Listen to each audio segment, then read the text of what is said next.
Oui, Eric, après le lac de Guerlédan, nous sommes ce soir au bord de l'étang de Château-Laudrin-Plouagat, une petite cité de caractère située entre Guingamp et Saint-Brieuc. C'est là que se trouve le bâtiment du Petit Écho de la Mode, une ancienne imprimerie transformée aujourd'hui en lieu culturel. En poussant ses portes, nous allons effectivement nous retrouver au cœur des années 50 avec une exposition intitulée « Le ménage en beauté ».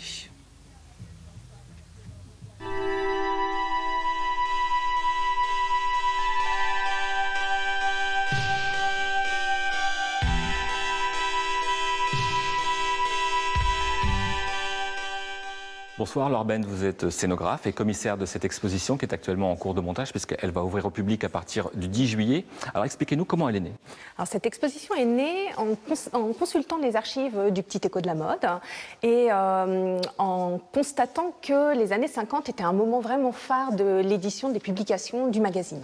Alors, elle est intitulée Ménage en beauté. Il y a forcément un double sens derrière ce titre. Oui, il y a un double sens, peut-être plus même encore.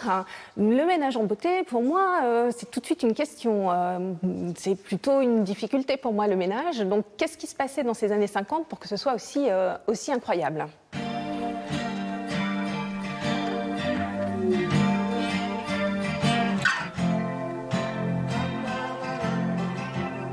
Au-delà des objets qui ont été prêtés par le musée de Saint-Quentin ou par des collectionneurs, cette exposition, c'est aussi un moyen de poser de véritables questions de société, en fait. Oui, bien sûr, puisque cette période des années 50, période des 30 Glorieuses, où beaucoup d'objets ont été fabriqués, de nouveaux matériaux, le plastique, le formica, ont été inventés, utilisés, pose question aujourd'hui de nous, notre trop-plein, en fait, d'objets.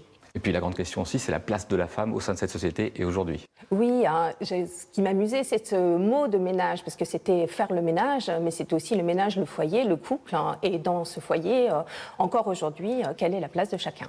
Merci Laure Bent. Et l'exposition est à voir à partir du 10 juillet et jusqu'au 30 octobre. Nous quittons le Petit Écho de la Mode pour poursuivre notre voyage dans le temps. Et cette fois, nous allons nous arrêter dans les années 70. À Guingamp, le centre d'art Gwynségal a en effet décidé de prolonger tout l'été l'exposition de la photographe Madeleine de Cinetti. Pendant une décennie, celle des années 70, donc, elle s'est installée dans le petit village de Poyet, au nord de l'Ille-et-Vilaine. Et les habitants se sont dévoilés devant son objectif en toute liberté.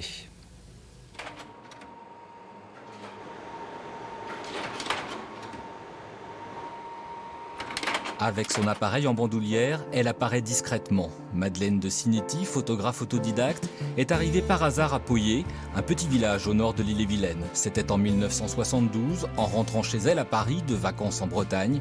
Un vrai coup de foudre puisqu'elle y vivra une décennie, emmagasinant plus de 55 000 clichés. Donc le cheval s'est vraiment mis au centre de la photo. Il a l'air très content d'être photographié, ce cheval.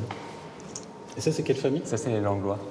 Après Poyet, Madeleine de Cinetti est partie aux États-Unis. À sa mort en 2011, son fils Peter a redécouvert toutes les diapositives couleurs qui dormaient dans une cave.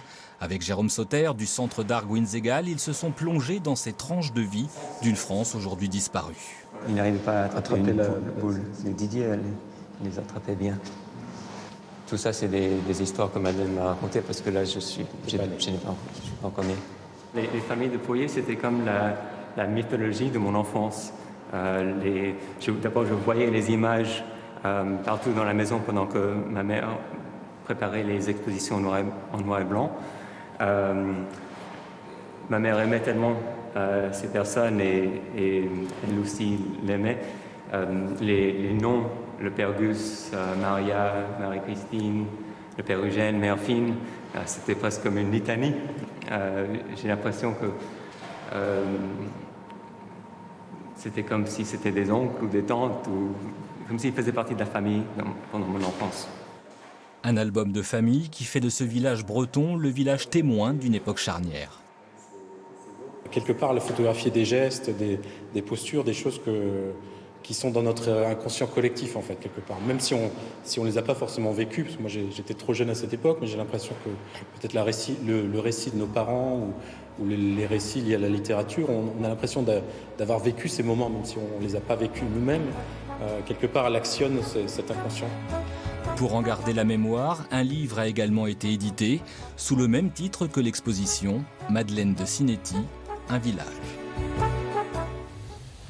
L'exposition est donc prolongée jusqu'au 22 août, jour de la Saint-Fabrice. Elle est accompagnée de visites guidées, de résidences d'artistes, d'ateliers et de nocturnes. Toutes les dates à retrouver sur gwynsegal.com. Voilà, Eric, rendez-vous demain, cette fois à Saint-Brieuc. Et là, l'art sera dans la rue. Rendez-vous pour vous souhaiter votre fête. Ce sera un petit peu plus tard, Fabrice, on l'a bien compris.